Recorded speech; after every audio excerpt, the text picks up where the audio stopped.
பொறுப்பு இருக்கும் என்கிற அடிப்படையில் கேள்விகள் எழுப்பப்பட்டன. அந்த கேள்விகள் அடிப்படையில் நான் இந்த சம்பவத்தில் இன்னும் கொஞ்சம் ஆழமாக எங்களுடைய உண்மை அறியும் குழுவை பயன்படுத்தி சில தகவல்களை சேகரித்த போது இந்த செல்வம் முருகன் அவர்களுடைய இந்த நீதிமன்ற காவல் மரணத்தில் சில திடுக்கிடும் திருப்பங்கள் இந்த வழக்கில் ஏற்பட்டிருக்கிறது. அதை குறித்து உங்களோடு பகிர்ந்து கொள்ள விரும்புகிறேன். இந்த செல்வம் முருகன் ஏற்கனவே நான் சொன்னது போல் முந்திரி மொத்தம் மற்றும் சில்லறை வணிகம் செய்து வருகிறார். அப்படி செய்து வருகின்ற அவர் நெய்வேலி இந்த காவல் நிலையக்கு உட்பட்ட நகரப்பகுதியில் இந்திரா நகர் என்ற பகுதியில் வாழ்ந்து வருகிறார். அங்கு ஒரு ஆளுங்கட்சி பிரமுகர், ஒரு கான்ட்ராக்டர், அவர் ஐவேசி என்று சொல்லக்கூடிய நெடுஞ்சாலைகள் கான்ட்ராக்ட் ஒப்பந்ததாரர் மற்றும் ஊராட்சி கான்ட்ராக்ட் ஒப்பந்ததாரர். இவர் குடியிருக்கும் பகுதியில் சாலைகள் அமைக்கிறார். அந்த சாலைகள் தரமில்லாமல் அடிக்கடி பழுது ஏற்படுகிறது. திரும்ப இவர் அரசு அதிகாரத்தை பயன்படுத்தி சாலை போடுகிறார் என்கிற பெயரில் கொஞ்சம் கையாடல் செய்கிறது மேற்படி செல்வம் அவர்களுக்கு தெரிய வருகிறது. அப்படி ஒரு டெண்டர் விடப்பட்டு இந்த செல்வம் இருக்கிற சாலையை செப்பனிடுவதற்காக அந்த ப்ளூ மெட்டல் என்று சொல்லக்கூடிய ஜல்லி அது சம்பந்தப்பட்ட பொருட்களை கொண்டு வந்து அந்த சாலை முழுவதும் இறக்குகிறார்கள். அப்படி இருக்கின்ற போது பல்வேறு பொதுமக்களின் வீட்டு கேட் என்று சொல்லக்கூடிய அந்த வாசல், குடும்பத்தினர் காரோ டூ வீலரோ எடுத்துக்கொண்டு வெளியே வர முடியாத அளவுக்கு வாசலிலேயே கொட்டி அது நாட்கணக்கில் மாதக்கணக்கில் அப்படியே கிடக்கிறது. இதை கேள்விப்பட்ட அந்த உள்ளூர் பிரமுகரான இந்த முந்திரி மற்றும் வணிகம் செய்து வருகின்ற செல்வமுருகன் அந்த ஆளுங்கட்சி கான்ட்ராக்டரை தொடர்பு கொண்டு, எந்த சாலை நீ ஒழுங்காக போடுறதில்லை, எது போட்டாலும் 2 மாதத்துக்கு மேலே தாங்க மாட்டேங்குது, இப்படி கொண்டு வந்து என் வீட்டு வாசலில் நீ ப்ளூ மெட்டலில் ஜல்லியை கொட்டிட்ட, என்னுடைய காரை நான் வெளியே எடுக்கணும், எனக்கு தூத்துக்குடி போர்ட்டில் பல டன்கள் முந்திரி வந்திருக்கு, அந்த முந்திரியை போய் நான் ஏலம் எடுப்பதற்காக அவசரமாக தூத்துக்குடி போனோம், உடனடியாக வந்து இந்த ப்ளூ மெட்டலை நீங்கள் கிளியர் பண்ணி கொடுங்க அப்படின்னு கேட்டிருக்கிறார். உடனே அந்த ஒப்பந்ததாரர் கான்ட்ராக்டர் மேற்படி செல்வமுருகனிடத்தில் உன்னால் ஆனதை பாரு, நான் எடுக்க முடியாது என்று சொல்லி மிரட்டியிருக்கிறார். இவரும் உடனே நீனும் படையாட்சி தான் நானும் படையாட்சி தான் என்று பதிலுக்கு அவரிடத்திலே வாக்குவாதத்தில் ஈடுபட்டிருக்கிறார். உடனே மேற்படி அந்த ஒப்பந்ததாரர் செல்வத்தினுடைய வீட்டுக்கு ஒரு 10 பேர் கொண்ட ஒரு கும்பலை அனுப்புகிறார். அந்த 10 பேர் கொண்ட ஒரு கும்பல் செல்வம் வீட்டுக்கு வருகின்ற போது செல்வம் தொழில் சம்பந்தமாக வெளியே சென்றிருக்கிறார். அப்போது அவர் மனைவி மற்றும் 2 பிள்ளைகளை அவர்கள் மிரட்டிவிட்டு, எங்களையே எதிர்த்து கேள்வி கேட்கிறாயா, நாங்கள் ஆளுங்கட்சி, போலீஸ் எங்கள் கைகளில் இருக்கிறது என்று மிரட்டியிருக்கிறார்கள். அந்த அடிப்படையில் மிரட்டிவிட்டதோடு சென்றில்லாமல் இவர் நிரந்தரமாக அந்த காரை எடுக்காத வண்ணம் மேலும் அங்கு ஜல்லி அந்த லாட்ரைட் கற்களை அவர் வீட்டின் முன்பு நிறைவிட்டு அவருடைய காரை 4 வீல்களையும் பஞ்சராக்கிட்டு போயிடுறாங்க. இவர் உடனே சம்பந்தப்பட்ட இந்த இந்திரா நகர் நெய்வேலி டவுன்ஷிப் காவல் நிலையத்திற்கு புகார் கொடுக்க செல்கிறார். அங்கு மேற்படி ஆய்வாளர் ஆறுமுகம் இருக்கிறார். இந்த ஆறுமுகம் ஏற்கனவே சென்னையில் காவல்துறையுடைய டிசிப்ளின் ஆக்ஷன் என்று சொல்லக்கூடிய ஒரு ஒழுங்கு நடவடிக்கை எடுக்கப்பட்டு இவருக்கு ஏற்கனவே பனிஷ்மெண்ட்டும் தரப்பட்டிருக்கிறது. அந்த அடிப்படையில் இருந்த அவரை மேற்படி அந்த காவல் நிலையத்துக்கு கொண்டு வந்ததும் ஒரு ஆளுங்கட்சி பிரமுகர் என்று தெரிய வருகிறது. அந்த ஆளுங்கட்சி பிரமுகர் தான் இந்த கான்ட்ராக்டையும் தற்போது எடுத்திருக்கிறார் என்கிற உண்மையும் தற்போது தெரிய வந்திருக்கிறது. அந்த அடிப்படையில் ஆளுங்கட்சி பிரமுகரையே நீ எதிர்த்து கேள்வி கேட்கிறாயா என்று இன்ஸ்பெக்டர் மேற்படி செல்வமுருகனை மிரட்டுகிறார். இருவருக்கும் வாக்குவாதம் ஏற்படுகிறது. அந்த காவல் நிலையத்திலேயே காவலர் இவரை கடுமையாக தாக்குகிறார், மிரட்டுகிறார். உடனடியாக மேற்படி அந்த ஆளுங்கட்சி பிரமுகர் அந்த காவல் நிலையத்துக்கு வரவழைக்கப்படுகிறார். செல்வம் இதுவரை 10 பேர் வந்து தன் குடும்பத்தாரை மிரட்டியதையும் தன்னுடைய வண்டியை பஞ்சராக்கியதும் தன் வீட்டின் முன்பாக இந்த லாட்ரேட் மற்றும் ஜல்லி கொட்டப்பட்டிருப்பதையும் எழுதி புகாராக கொடுத்ததை வாபஸ் வாங்க சொல்லி மிரட்டப்படுகிறார். அவர் ஆளுங்கட்சியினுடைய முக்கிய புள்ளிகளுக்கு வேண்டப்பட்டவராக இருக்கிறார், உள்ளூர் பிரமுகராக இருக்கிறார் என்று செல்வம் பயந்து போய் தன் உறவினர்கள் அழைத்தவுடனேயே வீடு திரும்புகிறார். அப்போது காவல் ஆய்வாளருக்கும் செல்வத்திற்கும் ஒருமையில் வார்த்தைகள் பரிமாறப்படுகிறது. அப்போது காவல் ஆய்வாளர் செய்கின்ற சட்டத்துக்கு புறம்பான சில சம்பவங்களை மேற்படி செல்வமுருகன் சுட்டி காட்டுகிறார். இந்த இன்ஸ்பெக்டர் இடத்தில் நேருக்கு நேராக வாதம் நடக்கிறது. அப்போது இன்ஸ்பெக்டர் என்றைக்கா இருந்தாலும் உனக்கு முடிவு கட்டுறேன் என்கிற மிக மோசமான வார்த்தைகள் எல்லாம் பெண்களை குறித்து தாயெல்லாம் குறித்து திட்டி மிரட்டி அனுப்புகிறார். உறவினர்கள் சென்று செல்வத்தை அழைத்து வந்துகிறார்கள். இது அக்டோபர் 8ஆம் தேதி நடக்கிறது. இந்த சம்பவம் எப்படி நடந்தது என்பதை அவர் தன்னுடைய ஒரு உறவினர் அவருக்கு தன்னுடைய வாட்ஸ்அப்பினூடாக செல்வம் காடாமொழியூர் அவருடைய படம், இறந்தவருடைய படம் வாட்ஸ்அப்பில் ஒரு செய்தி அனுப்புகிறார். இந்த நான் சொன்ன இந்த சம்பவத்தை ஆங்கிலத்தில் அவருக்கு தெரிந்த ஆங்கிலத்தில் டைப் பண்ணி அனுப்பி வைக்கிறார். இது இப்போது நமக்கு ஆதாரமாக கிடைக்கப்பட்டிருக்கிறது. ஆக அக்டோபர் 8ஆம் தேதியிலிருந்து கரும்புள்ளி அல்லது புள்ளி வைத்துவிட்ட இன்ஸ்பெக்டர் நெய்வேலி ஆய்வாளர் ஒரு முடிவெடுக்கிறார். எப்படியாவது ஆளுங்கட்சி பிரமுகருக்கு சாதகமாக மேற்படி செல்வமுருகனை பழிவாங்கும் என்று இலவு காத்த கிளி போல் காத்திருக்கிறார். அவர் காத்திருந்ததுக்கு ஏற்றவாறு நவம்பர் 20ஆம் தேதி நெய்வேலி நகரப்பகுதியில் கோவிலுக்கு சென்ற ஒரு பெண்ணிடம் 4 கிராம் நகை யாரோ ஒரு வழிபறி கும்பலால் வழிபறிக்கப்படுகிறது. அது நடைபெறுகின்றது நவம்பர் 20ஆம் தேதி. இந்த 10 நாட்களாக அவர் கிட்டத்தட்ட ஒரு வார காலமாக இதற்கான குற்றவாளியை தேடுவதற்கு எல்லா முயற்சிகளையும் மேற்படி காவல்துறை மேற்கொள்கிறது. குற்றவாளியை கண்டுபிடிக்க முடியவில்லை. அப்போது இன்ஸ்பெக்டர் ஒரு திட்டம் தீட்டுகிறார். நம்மிடத்தில் எதிர்த்து பேசியவனை, நம்மை சக காவலர்கள் முன்பாக நாம் செய்த சட்டத்துக்கு புறம்பான காரியங்களை சுட்டி காட்டியவனை பழிதீர்க்க வேண்டும் என்று இன்ஸ்பெக்டர் அவர்கள் தீட்டப்படுகின்ற திட்டத்தின் பலிகாடாக்கப்பட்டவர் தான் செல்வம். பலிகாடாக பழி சுமந்தவர் தான் 2 வீலர் திருடன், செயின் பறிப்பாளன் என்று பழி சுமத்தப்பட்டவன் தான் செல்வம். இதை முழுவதுமாக தேசிய மனித உரிமை ஆணையத்தில் உறுப்பினராக இருக்கிற மனித உரிமை அமைப்புகளும், சென்னை மதுரை உயர்நீதிமன்ற வழக்கறிஞர்கள் குழுவும், மருத்துவர்கள் கொண்ட குழுவும் மிக தெளிவாக தற்போது கள ஆய்விலே கண்டுபிடித்திருக்கிறார்கள். நானும் எனது கள ஆய்விலே உண்மையறியும் குழுவினூடாக இதை கண்டுபிடித்திருக்கிறேன். இப்போது பத்திரிகை ஊடக நண்பர்களின் ஊடாக நான் வேண்டுவது, மேற்படி செல்வம் அவர்கள் மீது பொய்யாக உண்மைக்கு மாறாக புனையப்பட்ட வழக்கு தான் 30ஆம் தேதி செல்வம் வழிபறியில் ஈடுபட்டார் என்பது. இதை உங்களைப் போன்று ஒரு தமிழ்நாட்டின் மிக முக்கியமான பத்திரிகை ஜூனியர் விகடன், குமுதம் ரிப்போர்ட்டர் இன்றைய தினம் கடையில் கிடைக்கிறது. இதை 3 பக்கம் இந்த வாரம் கவர் ஸ்டோரி செய்திருக்கிறார்கள். அதில் மேற்படி நான் சொன்ன சம்பவத்தின் முன்பாக இவர்கள் இது கலாய்வு செய்திருக்கிறார்கள். அதில் ராஜா என்பவர், செல்வமுருகன் நண்பர் ராஜாவிடம் பேசினோம், 30ஆம் தேதி என்னையும் அந்த லாட்ஜுக்கு கூட்டிக் கொண்டு போனாங்க. அதுக்கு முன்னாடி 28ஆம் தேதியே தூக்கிட்டு போன செல்வமுருகனோட கையில் விலங்கு மாட்டி காலையும் கட்டி உள்ளே ஒரு ரூமில் வச்சுருந்தாங்க. என் முன்னாடியே அவரை இரும்பு ராடாலையும் லத்தியாலையும் அடித்தாங்க. 28ஆம் தேதி அடித்தாங்கன்றதுக்கு நேரடி சாட்சி ஜூனியர் விடனில், குமுதம் ரிப்போர்ட்டரில் கள ஆய்வில் கண்டுபிடிக்கப்பட்டிருக்குது. அதே மாதிரி இந்த எஃப்ஐஆர் ஜோடிக்கப்பட்ட நாள் 30ஆம் தேதி செயின் பறிப்பு சம்பவம் நடந்தது. ஆனால் ஜூனியர் விடனில் மேற்படி புகார் கொடுத்த புகார்தாரரும் அவருடைய தாயும், திருடு போன இடத்தில் இருந்த கோவில் பூசாரிகள், கோயில் குருக்கள், அரங்காவலர்கள் அனைவரும் ஜூவிக்கு பேட்டி தந்திருக்கிறார்கள். அவர்கள் சொல்லுகிறார்கள் மேற்படி நடந்த சம்பவம் 28ஆம் தேதி என்று. எங்களுடைய கள ஆய்வில் இப்ப என்ன தெரிய வந்திருக்கிறது என்று சொன்னால், இந்த சம்பவம் 20ஆம் தேதி நடந்திருக்கிறது. ஆக முழுக்க யாரோ செய்த ஒரு குற்றத்திற்கு ஆளை கண்டுபிடித்து குற்றவாளிகளை கூட்டாண்டிக்குள் நிறுத்துவதற்கு பதிலாக தமிழக காவல்துறை ஒரு முந்திரி ஏற்றுமதி இறக்குமதியாளரை, ஒரு முந்திரி விவசாயியும் முந்திரி வியாபாரியுமான செல்வம் என்கிற செல்வமுருகனை உண்மைக்கு மாறான ஒரு திருட்டு வழக்கிலே சம்பந்தப்படுத்தி அவரை 3 நாட்கள் சட்டத்திற்கு புறம்பாக வைத்து அடித்து சித்திரவதைக்கு உள்ளாக்கப்பட்டு அவரை நீதிமன்றத்திலே நிறுத்தி நடந்த சம்பவங்களை மறைத்து அவரை சிறையில் அடைத்தனுடைய விளைவாகத்தான் இன்றைக்கு அவர் உயிரிழந்திருக்கிறார். 2ஆம் தேதியே செல்வமுருகன் உடல் முழுவதும் இரத்த காயங்களோடு தழும்புகளோடு முடியாமல் இருந்ததை அங்கிருக்கிற சூப்பரண்டுக்கு தகவல் சொல்லி சூப்பரண்டு ஒரு சிறை காவலர் மூலமாக அவர் மருத்துவமனையிலே அனுமதிக்கிறார்.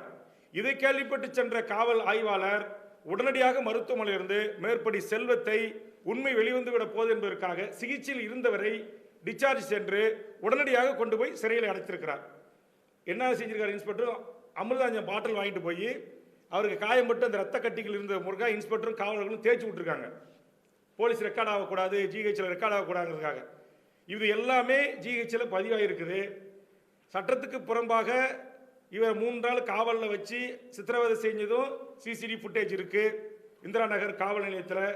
இப்போ நான் இந்த பத்திரிகையாளர் சந்திப்பின் ஊடாக தமிழக காவல்துறை சட்டம் ஒழுங்கு இயக்குனர் டிஜிபி அவர்களையும் நேர்மையான இருக்கின்ற உளவுத்துறை அதிகாரிகளும் நான் சொன்ன இந்த நியாயமான உண்மையான இந்த சம்பவங்களின் அடிப்படையில் இதை விசாரித்து இப்படி அநியாயமாக ஒரு நேர்மையான நல்ல குடும்பத்தைச் சேர்ந்தவரை திருட்டு பட்டம் கட்டி பல்வேறு தொலைக்காட்சி ஊடகங்களே திருட்டு வழக்கில் கைது என்று செய்தியாக்கப்பட்டு இந்த செய்தியை பார்த்து அவருடைய 11 வயது மகனும் 6ஆம் வகுப்பு படிக்கிற மகளும் சக மாணவர்களோடு நான் எப்படியப்பா பள்ளிக்கு செல்வேன் அம்மா என்று அன்றையிலிருந்து இன்று வரையிலும் அழுது கொண்டிருக்கிறார். ஒரு திருட்டு அப்பன் என்று செய்திகள் வந்துவிட்டதே, நான் எப்படி சக மாணவர்களோடு நான் முகம் கொடுப்பேன் என்று கலங்கி கொண்டிருக்கிறார்கள் அந்த குடும்பம். அதை போக்குகின்ற வகையில் தமிழக டிஜிபி அவர்களும் உளவுத்துறை அதிகாரிகளும் தற்போது உத்தரவிடப்பட்டிருக்கின்ற சிபிசிஐடி அதிகாரிகளும் இதில் நடந்த உண்மை சம்பவத்தை முழுவதுமாக வெளி உலகத்துக்கு கொண்டு வந்து இதில் என்ன நடந்திருக்கிறது, நான் குறிப்பிட்டது போல் அக்டோபர் 8ஆம் தேதி செல்வம் ஆய்வாளரால் அழைக்கப்பட்டு செல்வத்திற்கும் காவல் ஆய்வாளருக்கும் அங்கு தள்ளுமுள்ளு ஏற்பட்டு அசிங்கமான வார்த்தைகள் பரிமாறப்பட்டு அதில் செல்வத்தை வஞ்சம் தீர்க்க வேண்டும் என்று பழி தீர்க்க வேண்டும் என்று 20ஆம் தேதி நடந்த ஒரு சம்பவத்தில் 30ஆம் தேதி நடந்தது மாதிரியும் அதை பொதுமக்கள் துரத்தி பிடித்ததாகவும் அந்த நேரத்தில் திடீரென்று காவலர்கள் வந்ததாகவும் காவலர்கள் போய் தடுத்து குண்டுகட்டாக செல்வனை பிடிக்கின்ற போது செல்வம் தான் மறைத்து வைத்திருந்த ஆயுதத்தை எடுத்து காவலர்களை தாக்க முயற்சித்ததாகவும் எல்லாம் 30ஆம் தேதி முதல் தகவல் அறிக்கையிலேயே பதிவு செய்திருக்கிறார்கள். அது அத்தனையும் பொய். அதனால் எனது அருமை பத்திரிகை ஊடக நண்பர்கள், எல்லா தொலைக்காட்சிகளுமே பெரும்பான்மையான தொலைக்காட்சிகள் கிரைம் செய்தி என்று வெளியிடுகின்றீர்கள். நான் சொன்ன இந்த ஆங்கிள் என்று சொல்வார்களே, இந்த முறையிலான விசாரணையும் நீங்கள் மேற்கொண்டு இப்போது ஜூனியர் விடன் குமுதம் ரிப்போர்ட்டர் ஓரளவுக்கு ஒரு 75% உண்மையை வெளியே கொண்டு வந்திருக்கிறார்கள். இன்னும் இதில் பல மர்ம முடிச்சுக்கள் இருக்கிறது. நீதிமன்றங்களில் சில நிகழ்வுகள் நடந்து கொண்டிருக்கிறது. விசாரணை நீதிமன்றத்தில், அதாவது நடுவர் நீதிமன்றத்தில் விருத்தாச்சலத்தில் சாலை மறியல் செய்து team of the doctor JIPMER மருத்துவர்களை கொண்ட குழு போஸ்ட்மார்ட்டம் செய்ய வேண்டும் என்று சொல்லி சாலை மறியலில் போராடி கொண்டிருக்கிறார்கள். அதை ஒரு சில தொலைக்காட்சிகள் நேரடியாக ஒளிபரப்பியிருக்கிறது. அப்படி அவர்கள் சாலை மறியல் செய்து கொண்டிருந்த அதே நேரத்தில் குடும்ப உறவுகளுடைய கையொப்பம் இல்லாமல், ஒப்புதல் இல்லாமல் விருத்தாச்சலத்தில் போஸ்ட்மார்ட்டம் செய்ய வேண்டிய உடலை அல்லது கடலூர் மருத்துவக் கல்லூரி மருத்துவமனையில் போஸ்ட்மார்ட்டம் செய்ய வேண்டிய உடலை எதற்காக முண்டியம்பாக்கம் விழுப்புரம் மாவட்ட மருத்துவமனைக்கு கொண்டு சென்றார்கள்? ஒரு அச்சம் இருக்கிறது. இரண்டாவது, குடும்ப உறவுகள் வருவதற்கு முன்பாகவே எதற்காக தன்னிச்சையாக காவல்துறையும் மருத்துவர்களும் போஸ்ட்மார்ட்டம் செய்தார்கள்? மூன்றாவது, போஸ்ட்மார்ட்டம் செய்த உடனேயே சம்பந்தப்பட்ட இறந்தவருடைய மனைவி அல்லது குடும்பத்தாருக்கு போஸ்ட்மார்ட்டமுடைய முதல் தகவல், அது பிரிலிமினரி போஸ்ட்மார்ட்டம் என்று சொல்வார்களாம், அதை அவர் முறையாக கேட்கின்ற போது அந்த குடும்பத்திற்கு அந்த போஸ்ட்மார்ட்டம் செய்ய மருத்துவர்கள் அந்த டீன், அந்த ஜேடி அல்லது தலைமை மருத்துவ சூப்பரண்டன் தர வேண்டும். ஆனால் செல்வத்தினுடைய மனைவியும் அவர் உறவினர்களும் கேட்டபோது முண்டியம்பாக்கம் மருத்துவமனை மருத்துவர்கள் அந்த முதல் போஸ்ட்மார்ட்டம் பிரிலிமினரி போஸ்ட்மார்ட்டத்தில் இருக்க அந்த ரிப்போர்ட்டை இன்று வரையிலும் தரவில்லை. வீடியோ ஒன்று எடுத்திருக்கிறோம் என்று சொல்கிறார்கள், அந்த வீடியோ காப்பியை கேட்கிறார்கள், அதுவும் தரவில்லை. மேஜிஸ்ட்ரேட் மேற்படி செல்வம் மனைவி அவர்களை அழைத்து கொண்டு போய் உடலை காட்டு 6 இடங்களில் பலமான காயம் இருக்கிறது என்பதை குறித்து அதை படித்து காட்டி அதை வீடியோ பதிவு செய்து செல்வம் மனைவியிடம் கையொப்பம் பெற்றிருக்கிறார்கள். அதில் ஒரு நகலை செல்வம் மனைவி நேற்றும் கேட்கிறார், முந்தைய நேற்றும் கேட்கிறார், முதல் நாளும் கேட்கிறார். நடுவர் நீதிமன்றம் தர மறுக்கிறது. ஆக இதில் ஒரு மிகப்பெரிய மர்மம் இருக்கிறது. இந்த மர்மத்தை தமிழக காவல்துறை டிஜிபி அவர்களும் உளவுத்துறையும் சிபிசிஐடி டிஜிபி அவர்களும் சிபிசிஐடி விசாரணை அதிகாரி அவர்களும் கண்டுபிடித்து வெளி உலகத்திற்கும் ஊடகத்திற்கும் பத்திரிகைக்கும் சொல்ல வேண்டும். காரணம், எந்த குற்றமும் செய்யாத செல்வம் திருட்டு பட்டத்தோடு உயிர் துறந்திருக்கிறார். அந்த திருட்டு பட்டம் போக்கப்பட வேண்டும் என்று சொன்னால் நான் நம்புகிற தமிழக நேர்மையான காவல்துறை உயரதிகாரிகள் இதில் மனச்சாட்சியோடு நேர்மையோடு உண்மையை வெளி உலகத்திற்கு தெரியப்படுத்த வேண்டும். சிபிசிஐடி விசாரணை வேண்டும், எங்களுக்கு நீதி வேண்டும். ஜிப்மர் மருத்துவ குழு கொண்ட போஸ்ட்மார்ட்டம் செய்யப்பட வேண்டும் என்று செல்வம் அவர்கள் மனைவியின் மூலமாக நான் தாக்கல் செய்த சென்னை உயர்நீதிமன்றத்தினுடைய மனு விசாரணைக்கு ஏற்றுக்கொள்ளப்பட்டு நம்முடைய மாவட்ட காவல் கண்காணிப்பாளர் அவர்களும் சிபிசிஐடியும் தமிழக அரசும் வருகிற 18ஆம் தேதி உடனடியாக பதிலளிக்க வேண்டும் என்று உத்தரவிட்டிருக்கிறார்கள். அந்த பதிலளிக்கின்ற போது நம்முடைய காவல்துறை, நம்முடைய சிபிசிஐடி, நம்முடைய நேர்மையான உளவுத்துறை அதிகாரிகள் உண்மையான அறிக்கையை நீதிமன்றத்திற்கு சமர்ப்பிக்க வேண்டும் என்பதுதான் என்னுடைய அன்பான வேண்டுகோள். காரணம், இல்லை என்று சொன்னால், திருட்டு பட்டத்தோடு என் கணவர் சாவார் என்று சொன்னால், நானும் எனது மகனும் எனது மகளும் மூவரும் நாங்கள் தற்கொலை செய்து கொள்வோம் என்று ஒரு தனியார் தொலைக்காட்சியினுடைய கிரைம் செய்திக்கு அளித்த பேட்டியில் மேற்படி செல்வத்தினுடைய மனைவி பிரேமா அவர்கள் பதிவு செய்திருக்கிறார். ஏற்கனவே ஒரு கொலை நடந்திருக்கிறது. மூவருடைய தற்கொலைக்கும் தமிழக முதலமைச்சருடைய இந்த கள்ள மௌனம் நாளை காரணமாக இருந்துவிடக் கூடாது. ஏன் தமிழக முதலமைச்சர் கள்ள மௌனமாக இருக்கிறார் என்று நான் ஏற்கனவே கேள்வி எழுப்பினேன். இப்போது தமிழக முதலமைச்சர் தன்னுடைய துறையை சார்ந்த அதிமுகவினுடைய அந்த ஐவேசி துறையினுடைய கான்ட்ராக்டர் இதில் ஈடுபட்டிருக்கிறார். அவருடைய அழுத்தத்துக்காகத்தான் அக்டோபர் 8ஆம் தேதி செல்வம் காவல் நிலையத்துக்கு அழைத்து செல்லப்பட்டிருக்கிறார். அங்கே ஏற்பட்ட ஒரு பேச்சின் முரண்பாட்டின் காரணமாகத்தான் காவல் ஆய்வாளருக்கும் செல்வத்திற்குமான மோதலாக அது மாறியிருக்கிறது. அதை ஒட்டிதான் அவர் பழிதீர்க்க வேண்டும் என்கிற முடிவுக்கு ஆய்வாளர் வருகிறார். ஆதலால் தான் துறையில் இருக்கின்ற அந்த ஒப்பந்ததாரர் யார், அவர் காவல் நிலையத்தில் அன்றைக்கு 8ஆம் தேதி வந்தாரா, மேற்படி செல்வம் அவரோடு உரையாடினாரா, இது எல்லாம் தொலைபேசி இருவருடையும் தொலைபேசியை தமிழக அரசு கால் ரிஜிஸ்டர் எடுத்தால் தெரியும், உரையாடலை எடுத்தால் தெரியும். செல்வம் வாட்ஸ்அப்பில் எப்போதெல்லாம் இருந்திருக்கிறார், எப்போதெல்லாம் தகவல் அனுப்பியிருக்கிறார் என்கிற செய்தியை நான் இப்போது உங்களுக்கு பத்திரிகை தினப்பத்திரிகை வந்திருந்தால் அவர்களுக்கு அந்த ஆதாரத்தை நான் தருகிறேன். அந்த ஆதாரம் என் கையிலே இருக்கிறது. அவர் அவருடைய உறவினருக்கு அனுப்பியிருக்கிறார். மேற்படி அந்த ஒப்பந்ததாரர் அதிமுக ஆளுங்கட்சி பிரமுகரான அந்த ஒப்பந்ததாரர் ஜல்லியை கொண்டு வந்து வீட்டின் வாசலிலே கொட்டிவிட்டு அகற்ற மறுக்கிறார். தொலைபேசியிலே கேட்டது எல்லா செய்திகளும் அவர் பல செய்திகளை பகிர்ந்து கொள்கிறார். ஆக அப்படி எல்லா விவரங்களும் என்கிட்ட இருக்கு. அதில் ஒரு விவரத்தை முதல் முறையாக இப்போ உங்ககிட்ட நான் காட்டுறேன். அதே மாதிரி காவல் கஸ்டோடியில் அந்த 28, 29, 30 தேதிகளில் செல்வம் சட்டத்துக்கு புறம்பாக வைத்து அடித்து துன்புறுத்தப்படுகின்ற போது அவருடைய வாட்ஸ்அப்பில் இருந்து செல்லில் இருந்து அவர் மனைவிக்கு 5 லட்சமோ 10 பவுனும் கேட்டு பல முறை பேசியிருக்கிறார். அந்த பேச்சினுடைய பதிவுகளும் இருக்கிறது. ஆனால் அந்த குடும்பம் உயிருக்கு பயந்து கொண்டு இன்னும் பல உண்மைகளை வெளியே சொல்ல முடியாமல் தவித்துக் கொண்டிருக்கிறார்கள். காரணம், ட்ரையல் கோர்ட் விசாரணை நீதிமன்றத்தில் சில உண்மைகளை நாங்கள் ஒப்படைக்க இருக்கிறோம். அதனால் இப்போது உடனடியாக மேற்படி ஆய்வாளர் தற்போதும் காக்கி சட்டையை போட்டுக்கொண்டு மேற்படி ஜூவிக்கும் குமுத ரிப்போர்ட்டருக்கும் பேட்டி கொடுத்தார்கள் என்பதற்காக 30ஆம் தேதி நடந்ததாக ஒரு பொய் புகார் பெற்றார்கள் அல்லவா, அந்த புகார் கொடுத்த மேற்படி அந்த குடும்பத்தாரை தற்போது காவல்துறை மிரட்டி கொண்டிருக்கிறது. அதே மாதிரி காவல் நிலையத்திலே 5 பேரை பிடித்துக் கொண்டு போய் அடித்து சித்திரவதைக்குள்ளாக்கினார்களே, அந்த 5 பேரில் ராஜா என்பவரையும் பிரபு என்பவரையும் காவல்துறை ஆய்வாளர் மிரட்டி சில பேப்பர்களிலே கையெழுத்து வாங்கி சென்று கொண்டிருக்கிறார். ஆக இவ்வளவு சம்பவம் நடந்திருக்கு. குறைந்தபட்சம் ஒரு மாறுதல் செய்யல. குறைந்தபட்சம் அவர் அந்த அதிகாரத்தை இன்வெஸ்டிகேஷன் அந்த ஸ்டேஷனுக்கான ஹவுஸ் ஆஃபீஸர் அல்லது ஐஓ என்கிற நிலையிலிருந்து அவர் மாற்றப்படலை. அவர் அதிகாரத்தோடு இன்னும் அங்கே இருக்கிற சாட்சிகள் எல்லாம் மிரட்டி அவர் பணி வைத்துக் கொண்டிருக்கிறார். இந்த ராணியன் ரான்கோவிலை விசாரிச்சதை முழுவதுமாக அங்கே இருக்கிற சிசிடிவி ஃபுட்டேஜ் எல்லாத்தையும் கைட்டு எடுத்துட்டாங்க. வச்சு அடித்த அந்த அறையில் இருந்த எல்லா தடயங்களையும் அழித்து எல்லாத்தையும் ரூமை கிளியராக கழுவி விட்டாங்க. அப்போ டிஜிபி அவர்கள் இன்னும் ஏன் மேலும் மேலும் தவறு செய்கின்ற காவல் ஆய்வாளரை ஏன் அந்த காவல் நிலையத்தில் நீங்கள் வைத்திருக்கிறீர்கள்? உடனடியாக அவரை பணி நீக்கம் செய்யுங்க. உடனடியாக நீங்கள் அதை நாங்கள் எங்களுடைய கோரிக்கையான அந்த கொலை வழக்கில் பதிவு செய்து உடனடியாக எஃப்ஐஆர் ஆல்டர் பண்ணி கைது பண்ணுங்க. அதுக்கு பிறகு சிபிசிஐடி விசாரணை தொடரட்டும். ஆக எங்களுக்கு உங்களை இதுவரையிலும் தமிழ்நாட்டுடைய டிஜிபியும் தமிழ்நாட்டுடைய நேர்மையான காவல் உயரதிகாரிகளையும் உளவுத்துறை அதிகாரிகளையும் எங்கள் மாவட்ட காவல் கண்காணிப்பாளர்கள் நேர்மையான அதிகாரி இவர்களை எல்லாம் நாங்கள் நம்பி இருக்கிறோம்.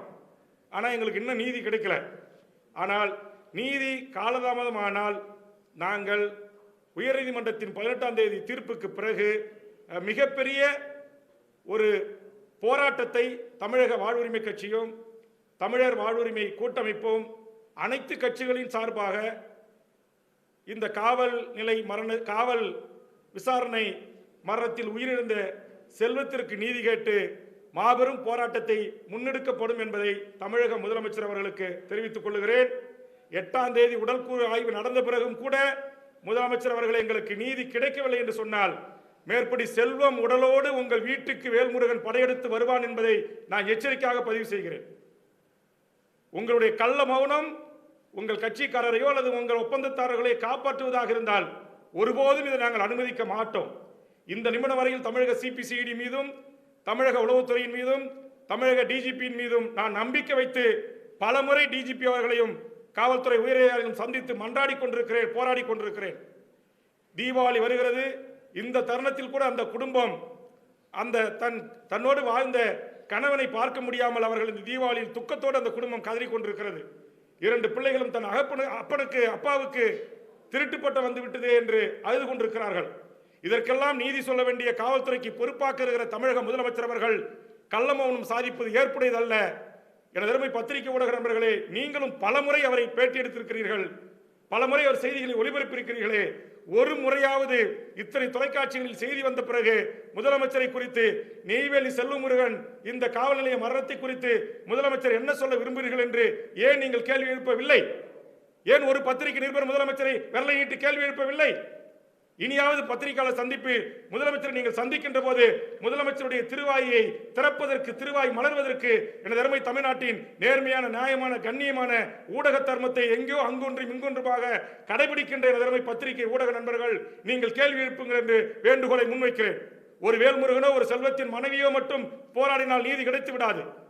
இதை வெளிச்சத்துக்கு கொண்டு வந்த எனது அருமை பத்திரிகை ஊடக நண்பர்களே, தயவு செய்து இந்த காவல்துறை இயக்குநர்களை, காவல்துறை உயரதிகாரிகளை, தமிழக அரசின் முதலமைச்சரை, உள்துறையை வாய் திறக்க நடவடிக்கை மேற்கொள்ளுங்கள் என்று உங்களை கைகூப்பி கேட்டு விடைபெறுகிறேன். நன்றி, வணக்கம்.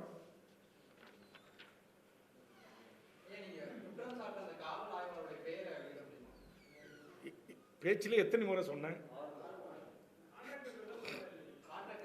கான்ட்ராக்டர் பேரு தெரியல எனக்கு. அதைத்தான் நீங்கள் சிபிசிடி விசாரித்து கண்டுபிடிக்கணும் அப்படின்னு சொல்கிறேன். ஏன்னா 2 செய்தி இருக்குது அதில். 4 வழிச்சாலையாக கும்பகோணம் டு பண்ருட்டி ஆக்கிட்டு இருக்காங்க. இப்போ சமீபத்தில் போனவங்களுக்கு தெரியும். அதில் இவருடைய வீட்டுக்கு ஒரு குறிப்பிட்ட இழப்பீட்டு தொகையை அந்த கான்ட்ராக்ட் நிறுவனம் அரசின் சார்பாக ஐவேசி துறை போய் கொடுத்துருக்காங்க செக்கு. இது எனக்கு போதுமானதல்ல, என் வீடு மாடி வீடு, என் நிலம் விலை மதிப்பு உள்ளது அப்படின்னு சொல்லி இன்னை வரைக்கும் அந்த செக்கை வாங்க மறுத்திருக்கிறாரு. அந்த கான்ட்ராக்டுக்காரர் போய் புகார் கொடுத்தாரா, அல்லது இவருடைய வீட்டில் ஜல்லி கொட்டி ரோடு போடாமல் இவர் தட்டி கேட்டார அந்த கான்ட்ராக்டர் புகார் கொடுத்தாரா என்பதை சிபிசிஐடி தான் தன் விசாரணை கண்டுபிடிச்சு வரணும். என்னுடைய உண்மையறியும் குழுவும் அதை இன்னைக்கு தொடங்கியிருக்காங்க. 10 பேர் கொண்ட உயர்நீதிமன்ற, உச்சநீதிமன்ற, மதுரை நீதிமன்ற மூத்த வழக்கறிஞர்கள் டீம் கள ஆய்வில் என்டிடிபென் தலைமையிலான மக்கள் கண்காணிப்பு குழுவோடு இணைந்து அதில் உண்மை தெரிய வரும். அடுத்த பத்திரிகையாளர் சந்திப்பதில் இந்த கான்ட்ராக்டர் பேர் முழு வரத்தையும் உங்களுக்கு நான் சொல்கிறேன். நன்றி. பொலிட்டிக்கல் வேணாமே. ஐயோ, இப்போ நான் சொன்னது எல்லாமே மர்மம் தானே இருக்கு. அவங்க மனைவியோட ஒரு சில செய்திகளை, உரையாடல்கள் எல்லாம் பதிவு பண்ணியிருக்காரு. அவங்க உயிருக்கு பயந்து அதை இப்போதைக்கு வெளியிட வேண்டாம், கோர்ட்டில் ஒப்படைக்கலாம் அப்படின்ற ஒரு முடிவு எடுத்திருக்கிறாங்க. ஒருவேளை இன்னும் எங்கள் மீதே பழியை சொல்லி இந்த வழக்கை நீர்த்து போக காவல்துறை, அரசு நினைத்தால் அடுத்த பத்திரிகையாளர் சந்திப்பில் அந்த ஆடியோ நாங்கள் வெளியிட தயாராக இருக்கிறோம். ஆப்தரிக்காரன்னா பல விஷயங்களை சொல்ல முடியாது. எவ்வளோ நேரம் சொல்லியிருக்கேன்? ரொம்ப நேரம் சொல்லிட்டேன். கம்மியாக தான் சொல்லியிருக்கேன். எப்பயுமே என் ப்ரெஸ் மீட்டு 45 நிமிஷம் இருக்கும்.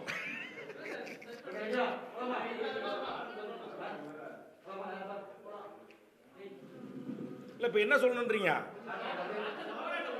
திரும்பவும் ஷார்ட்டெல்லாம் சொல்ல முடியாது சார். ஏதாவது ஒன்றை விட்டாலும் வம்பாயிடும். போராட்டத்தை மட்டும் சொல்கிறேன். ஓகே.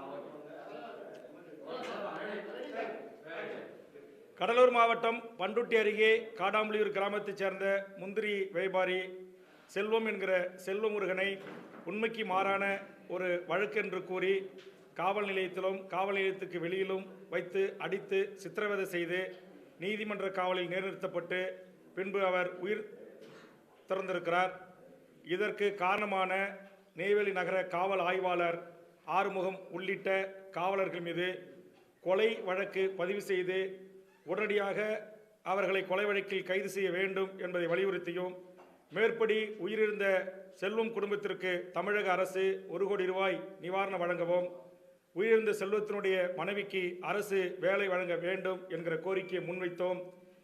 தமிழக அரசு உத்தரவிட்டிருக்கிற சிபிசிஐடி நேர்மையான நியாயமான விசாரணை மேற்கொள்ள வேண்டும் என்கிற வேண்டுகோளை முன்வைத்தோம். தீபாவளிக்கும் பிறகும் சென்னை உயர்நீதிமன்ற 18ஆம் தேதி விசாரணைக்கு பிறகு தமிழக வாழ்வுரிமை கட்சியும் தமிழர் வாழ்வுரிமை கூட்டமைப்பும் அனைத்து கட்சிகளின் சார்பாக இதற்காக நீதி கேட்டு மேற்படி இறந்த செல்வம் அவருடைய உடலோடு தமிழக முதலமைச்சருடைய வீடு அல்லது தலைமைச் செயலகம் முற்றுகையிட்டு மாபெரும் போராட்டம் நடத்தப்படும் என்பதை தெரிவித்துக் கொள்கிறேன். நன்றி.